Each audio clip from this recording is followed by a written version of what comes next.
Vamos rápidamente a la palabra del Señor. El tiempo corre. La pastora me dijo que a la 1:30 se acababa el culto. Felicito.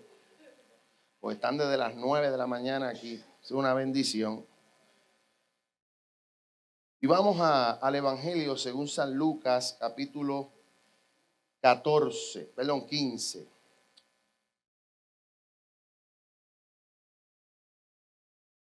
Mientras me preparaba para hablarle algo.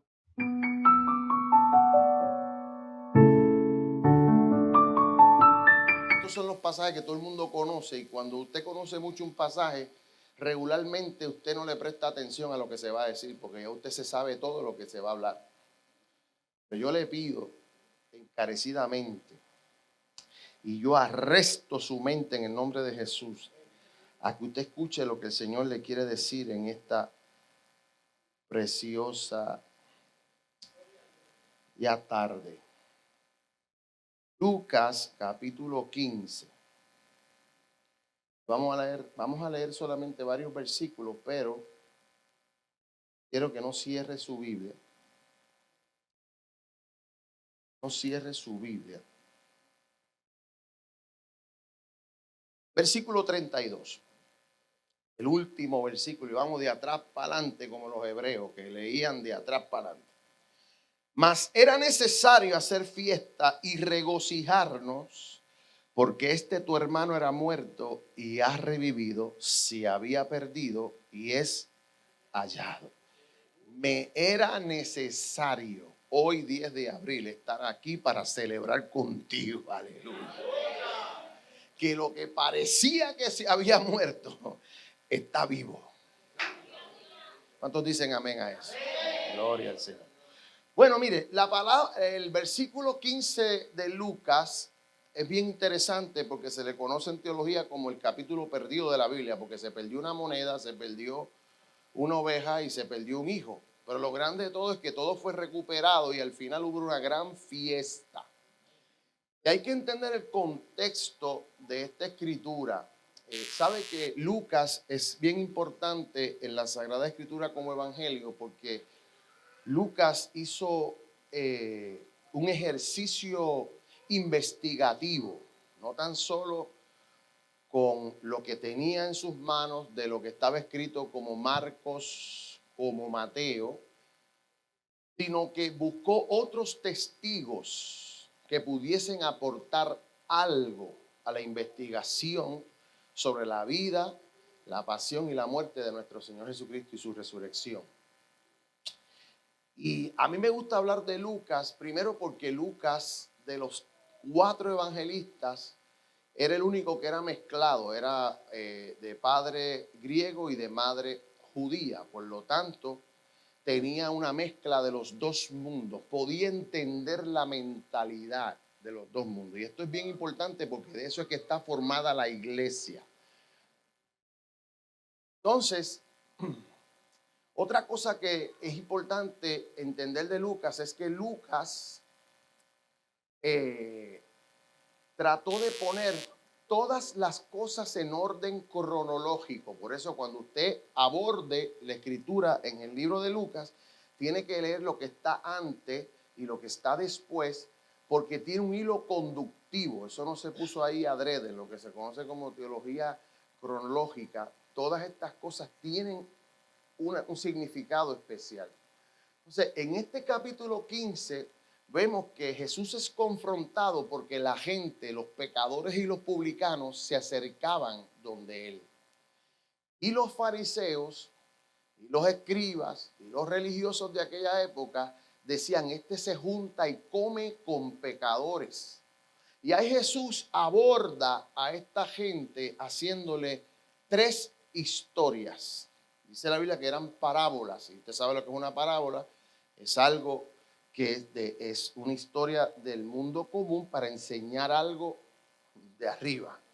Entonces, en esas 3 historias se abordan las 3 clases sociales que habían en Palestina en su tiempo. Porque los pastores era la clase pobre. La mujer que perdió la moneda de su cuello era la clase media. Y el hijo que pidió la herencia, esa era la clase alta. Y esto es importante entenderlo porque en nuestra comunicación del evangelio, el evangelio no está segregado solamente para pobres ni para clase media, sino que el evangelio es completamente para todos. En otras palabras, Pablo lo dice, por cuanto todos pecamos, todos estábamos destituidos de la gloria de Dios. Eso quiere decir que seas blanco, seas negro, seas rico, seas pobre, seas mujer, seas hombre, estás en el mismo bote. Necesitas a Cristo. Otra cosa que podíamos otra cosa que yo quiero recalcar, porque yo quiero mantenerte cautivo a lo que te estoy diciendo. Hermano Manuel, yo lo admiro y estoy nervioso porque predicar frente a él no es fácil. Pero estas cosas son las cosas que uno aprende para uno mantener a la audiencia cautiva. Extraer elementos que usted no ha escuchado antes para llevarlo a donde yo lo quiero llevar.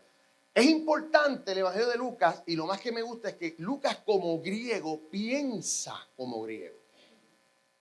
Y al pensar como griego, una parte de él piensa como griego, él quiere que la gente ejercite su pensamiento y lo eleve a un nivel más alto. O sea, que detrás de todo lo que está escrito aquí, usted tiene que pensar un poquito más allá. Tiene que abrirse a ese mundo del pensamiento para que el Espíritu le revele cosas más profundas. Entonces, habiendo dicho esto, ahora yo quiero entrar en lo que yo quiero entrar. Es lo siguiente, fíjense que en estas tres historias yo podría decir, y esto es lo que se dice cuando uno está predicando cosas y apela a lo que se llama alegorías, ¿verdad? Alegorías. Esa es la predicación que más abunda entre nosotros hoy. Todo el mundo está hablando alegóricamente. Buscamos un tema y por ahí le enchapamos un versículo bíblico para que la Biblia diga lo que yo quiero que diga. Y eso lo traemos en la sangre por Agustín de Hipona en el siglo IV o V, que estableció que la iglesia iba a ser la máxima autoridad sobre interpretación escritural. En ese tiempo eso era lo que hacía falta.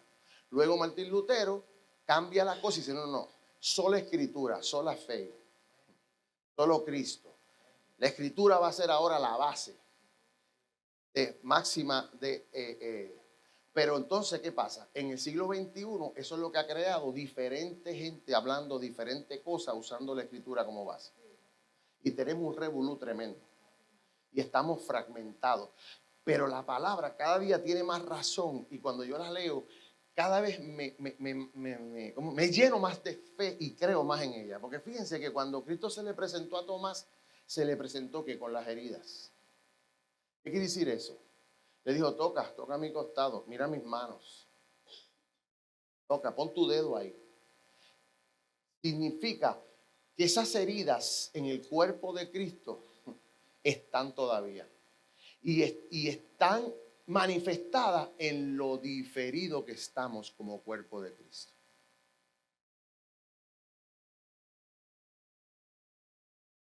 Ahora bien, en estas tres historias podíamos inferir el hecho de que hay tres mentalidades, podríamos decir, nivel de pensamiento, primer nivel de pensamiento como niño, luego está el segundo nivel de pensamiento, que es un pensamiento adolescente, y por último está el pensamiento maduro en estas tres historias. Podríamos decir que el pensamiento infantil está en la representación de la oveja. Podríamos decir que en la representación de la moneda está el pensamiento del adolescente. Podríamos decir que en el pensamiento del joven que se va está el pensamiento maduro.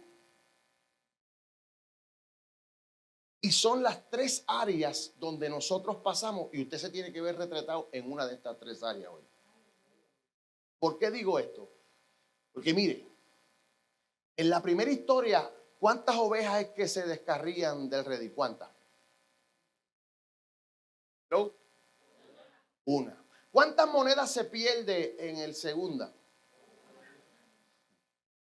Pero ¿de cuánto se habla en la tercera historia? ¿De cuánto? ¿Usted cree de uno? Dos. Porque empieza diciendo el texto sagrado que un hombre tenía ¿cuántos hijos?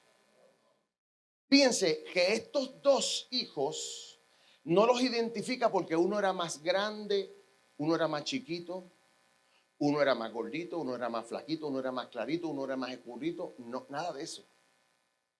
Dice que uno era mayor y otro era menor. Y por ahí la palabra quiere que nosotros empecemos a pensar fuera del cuadro. ¿Por qué digo esto? Porque ustedes celebran ¿cuántos años? Y el 20, ¿y en qué año estamos hoy?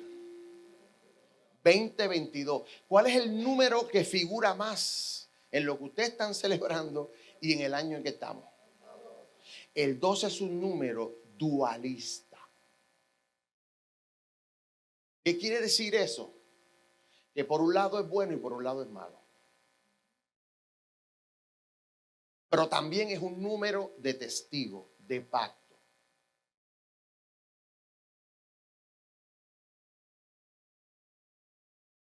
Por lo tanto, estamos viviendo en un momento difícil de la humanidad donde existe este dualismo aún dentro de la iglesia. Gente que creía una cosa ahora está creyendo otra. Gente que hablaba una cosa ahora está hablando otra cosa. Y la Biblia dice que en los últimos días habrán gente, mire, empezando Cristo dijo, vendrán muchos diciendo que yo soy el Cristo y engañarán a muchos. ¿Usted ha entendido lo que eso quiere decir? No es que yo me voy a presentar como Cristo, no, es que yo voy a hablar de Jesús como Cristo, pero lo que yo voy a decir es todo divorciado de lo que fue Cristo, de lo que quería Cristo, de lo que habló Cristo y de lo que espera Cristo de los que le sigan.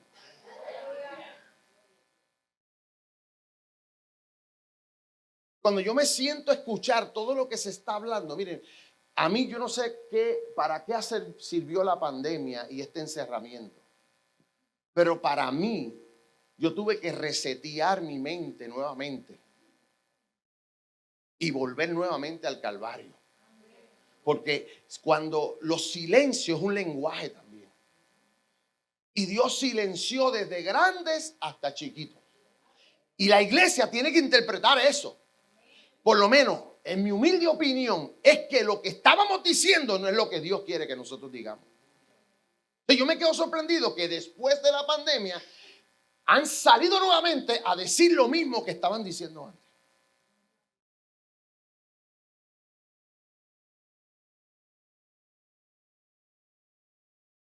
Entonces, hermano, mire, esto nos está enseñando que es el número 2, nos representa a cada ser humano en esta tierra. ¿Por qué? Porque específicamente los que tenemos a Cristo en nuestro corazón, tenemos dos. Somos el mayor y somos el menor. Existe ese dualismo en nosotros. ¿Por qué? Porque tú eres el mayor que hay en ti, es el día que naciste. Naciste de tu madre. Pero el menor es el día que naciste a la nueva criatura en Cristo Jesús. Y fíjense que el protagonista de esta historia aparentemente es ¿cuál? El menor. Porque Dios con quien quiere bregar no es con tu vieja criatura, es con tu nueva criatura. Es ahí donde Dios quiere trabajar.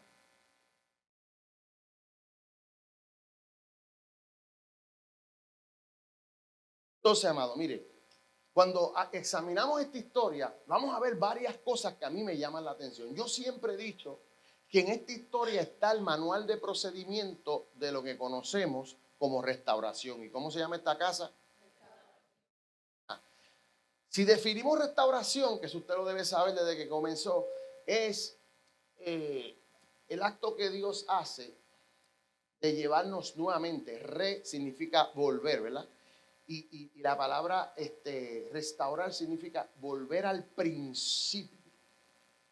Volver al principio. Pero ¿qué pasa? Que en Dios eso cobra un significado aún mayor. Porque si usted lee la Biblia en el Antiguo Testamento y usted quería restaurar a alguien, por ejemplo, si usted le llevaba una gallina a su vecino, usted no podía devolverle la gallina, tenía que devolverle 5.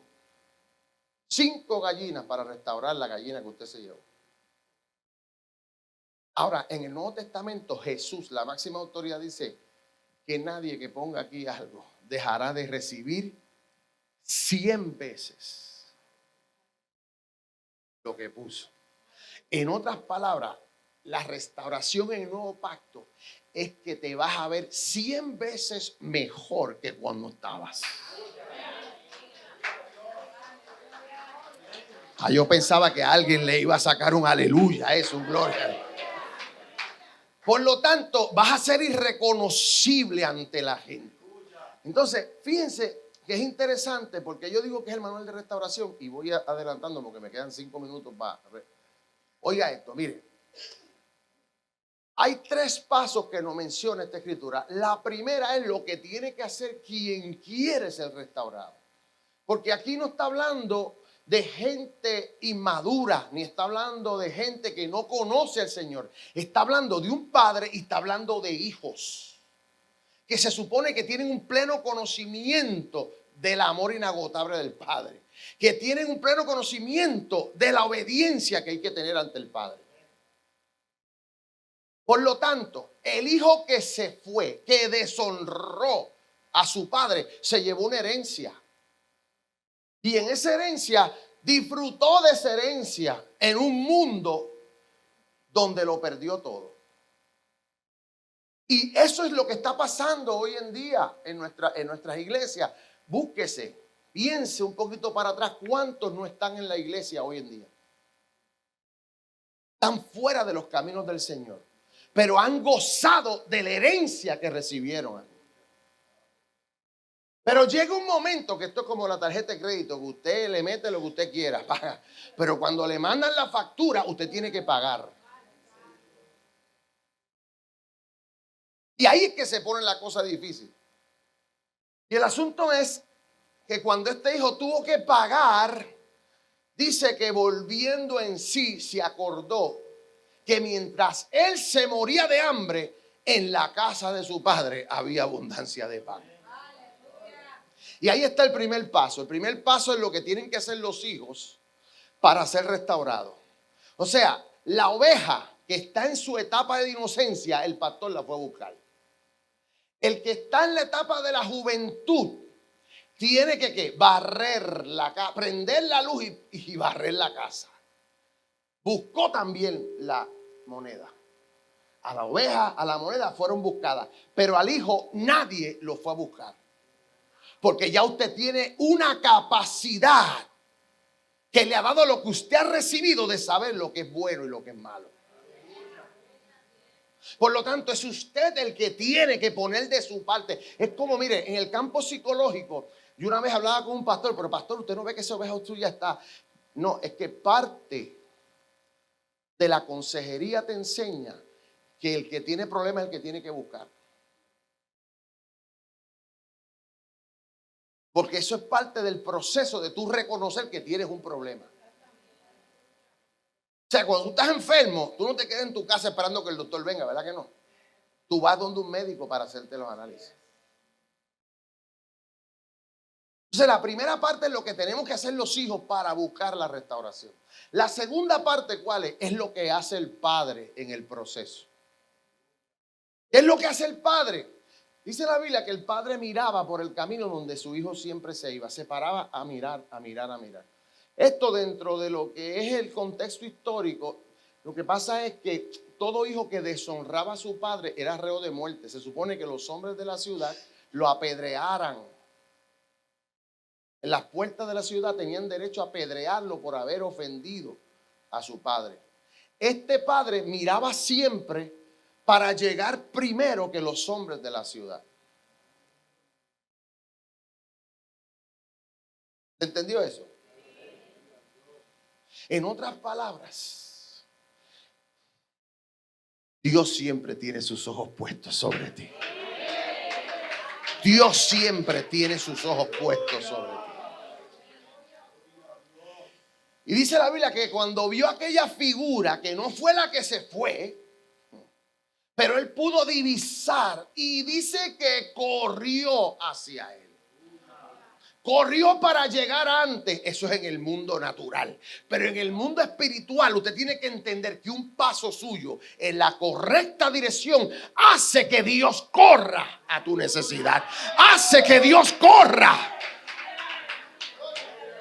a responder a tu clamor.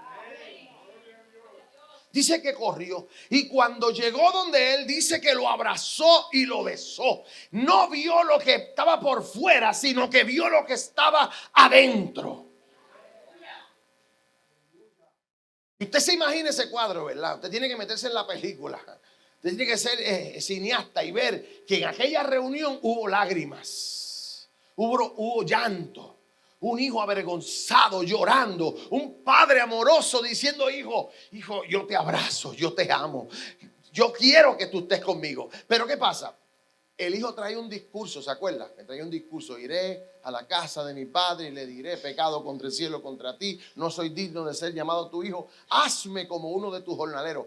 Lo había apuntado, ese era el discurso que traía el hijo. Sin embargo, cuando él trató, cuando se paró el llanto, la lágrima y todo esto, el hijo sacó y dijo: papá, he pecado contra el cielo y contra ti.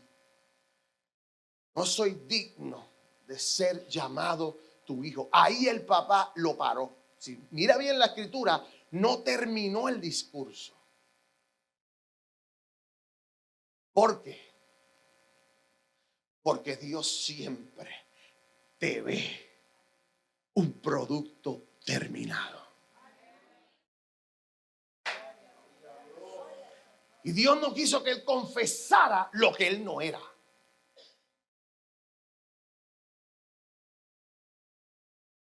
El asunto es que cuando él le dice eso a su padre lo interrumpe y le dice a los siervos, en otras palabras, cuando los siervos vieron que el padre corrió, se fueron detrás de él. Cuando el mover de Dios en una casa comienza a fluir, es mejor que tú sigas detrás. Mejor que tú sigas detrás de lo que Dios está haciendo. Porque Dios, mire, yo le hablaba a mi iglesia sobre el nuevo nacimiento y usé la figura de Nicodemo cuando decía, el Señor dijo: lo que es nacido de la carne, pero lo que es nacido del Espíritu. ¿Y cómo es esto? Eso es como el viento. Nadie sabe de dónde sopla, pero todos lo sentimos. ¿Qué quiere decir eso? Que cuando tú eres nacido del Espíritu, tú no sabes para dónde tú vas. Tú te tienes que dejar mover por el Espíritu. Entonces, dice la Biblia que el padre le dice a los siervos. ¿A quién le dice? ¿Qué representan los siervos aquí? La iglesia. Tercera parte del proceso, donde se supone que se cierre el ciclo. Dice que el padre le dijo a sus siervos: vístanlo con vestiduras nuevas. No tan solo los siervos siguieron, antes de seguir recibieron instrucciones de que sacaran el mejor vestido que él tenía. Vestido de fiesta que el padre guardaba, mire, para tirar la tela en ese día de jubileo de casa de restauración. Vístanlo. Ahí es donde se daña el proceso, porque la iglesia no ha entendido que a nosotros no nos toca cuestionar, nos toca obedecer. Yo no puedo estar mirando qué clase de pecado hizo mi hermano, ni cuánto se embarró, ni cuánta vergüenza trajo a la casa. A mí me toca vestirlo de nuevo. Lo segundo, ¿qué le dijo? Pónganle el anillo, símbolo de autoridad. En otras palabras, no tan solo esto es pintura y capote, sino que aquí va a haber un ejercicio de lo que él es, no lo que era. Tercero, pónganle calzado. Usted sabía que en aquel tiempo los esclavos andaban descalzos. Los que eran libres se identificaban. ¿Por qué? Porque tenían calzado. ¿Quiere que le diga un poquito más?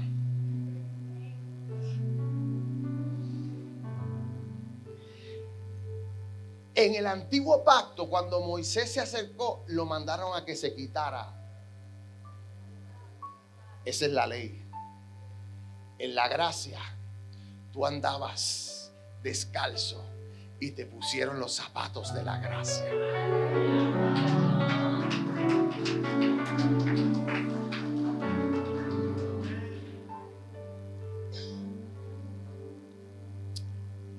Lo último que le dijo fue: maten el becerro gordo y hagamos fiesta, porque este mi hijo que era muerto ahora vive. Estaba perdido y ha sido hallado. Las 4 cosas que nos pide el Padre, una iglesia de restauración: que vistamos, que le pongamos el anillo de autoridad, que le pongamos los zapatos de la gracia y que nos unamos todos en una celebración del amor inagotable del Padre. Pero lo grande es que esto no termina aquí, porque aquí yo dije que la historia no era de uno, era de 2. La segunda parte de la película empieza cuando hay fiesta y se oye la algarabía. Y el hijo que estaba ¿dónde? La Biblia dice en el campo. En el campo. En el campo, en la finca de la casa, sí. Pero el campo es una representación de la obra. Porque ¿qué dijo Jesús? Alzad vuestros ojos, porque blancos están los campos, listos para la siega. Mucha es la mies y pocos los obreros. Por lo tanto, que se había quedado en la casa estaba haciendo muchas cosas para Dios. Y aquí donde está el dualismo que les hablé al principio. Cuando oyó la algarabía, se acercó a los criados y le dijo: ¿qué está pasando en casa? Ah, que tu papá mandó a matar el becerro gordo porque llegó tu hermano y hay una gran fiesta. Esto enojó al hermano mayor y no quiso entrar, no quiso participar. ¿Sabe cuánta gente hay en República Dominicana que no se alegra de que las almas vengan al Señor? Porque no vinieron a palo y para el cuartel, vinieron por el amor, por la misericordia. Porque vinieron de una forma distinta. Mire, yo tengo que celebrar. A mí nadie me manda a juzgar. Si algo usted tiene que entender en estos días es la soberanía de Dios. Que Dios siempre va a hacer lo que le dé la gana, cuando le dé la gana y con quien le dé la gana.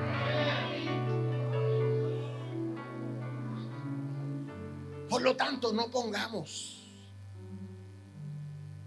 Dice la palabra del Señor que el Padre tuvo que interceder. Mire, déjele las cosas a Dios. Cuando usted ve a una persona así media fanática, No se ponga a discutir con ella, no se ponga a pelear con ella. Deje que el Padre mismo venga y trate. Porque es el único que puede tratar.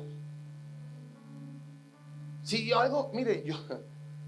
No voy a decir eso. Vamos a decir porque daño el mensaje. Pero oiga esto. Dice la Biblia que el padre salió y le dijo, fíjense, oiga esto. Le dice, ¿qué te pasa? Y él le dice, ¿sabe qué, papi? Yo no puedo entender, estoy parafraseando, ¿cómo es que tu hijo, no es su hermano, tu hijo, que agarró todo lo que tú le diste y lo gastó en rameras y en vicio, en donde el registro bíblico dice que el otro hijo hizo eso? En ningún lado. ¿Estaba dónde? En la mente de él.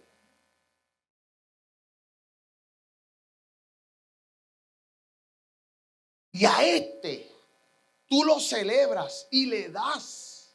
Mandas a matar el becerro gordo. Y a mí, que he estado aquí, ni un cabrito me has dado para disfrutar con mis amigos. No puedo entender. Pues yo le voy a explicar a usted, porque aquel no entendió, pues usted va a entender ahora. La mente de Dios siempre va a ser de becerro gordo. Porque el becerro era la comida que iba a comer Aarón y sus hijos. Los cabritos era lo que comían los esclavos. Por lo tanto, fíjense que él mínimo podía decir, ¿por qué no me has dado un becerro a mí? ¿Pero qué pidió él? Porque su mente estaba esclavizada a conceptos, ideas de lo que tenía que hacer el padre.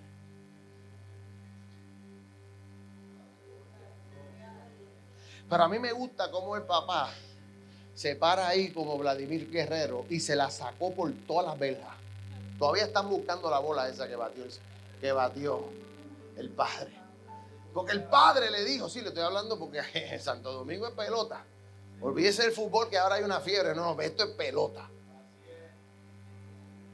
Miren lo que le dice el papá. El papá le dice, primero lo llama hijo. Porque tú no vas a castigar a un hijo por su ignorancia. Hijo, si todo lo que yo tengo es tuyo. Lo mató. Porque ¿qué le dijo? Le está diciendo y nos está diciendo a nosotros que tú puedes estar en un lugar de abundancia con una mente de esclavo. Tú puedes estar en un lugar de gracia y no disfrutar de los beneficios de la gracia. Tú puedes estar en un lugar de bendición y tú no te sientes bendecido. Porque tú esperas que Dios opere de la manera que tú operó en el pasado. Que te dijeron otra gente que Dios operaba. Y no puedes gozar de la libertad gloriosa de los hijos de Dios.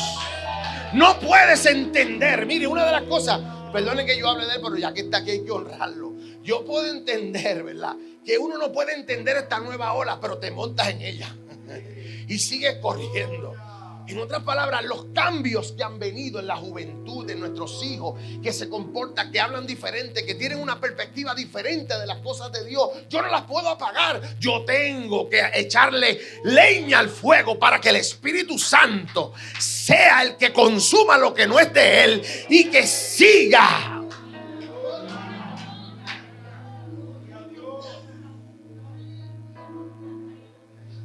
Por lo tanto, aquí habían dos que necesitaban restauración. ¿Qué área de tu vida necesita ser restaurada en esta preciosa? Esa área, y yo se lo confieso, todavía en mi mente hay fortalezas del evangelio que yo aprendí. Lo que pasa es que yo no la demuestro. Porque yo he entendido que yo no puedo empujar a la gente, yo tengo que atraer a la gente. Y yo tengo que escucharlos. Ahora es un reto, un desafío. Porque hoy un joven, después del Espíritu Santo, el más que sabe se llama Google.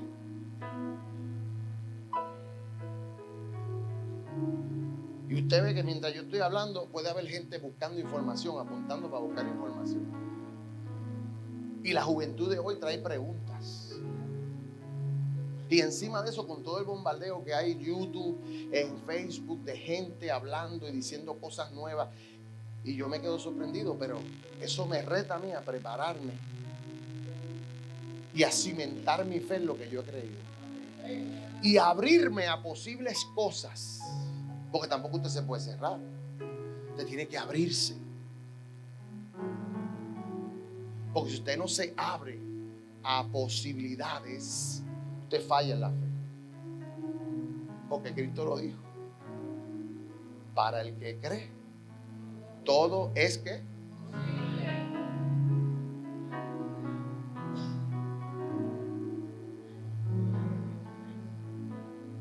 Entonces yo creo que hoy la fiesta debe ser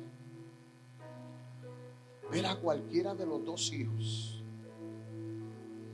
al que no ha disfrutado de la abundancia del evangelio del Señor, y al que disfrutó y viene ahora cobijado por su gracia y su amor inagotable. Y ya yo no tengo más nada que decir, ya yo termino.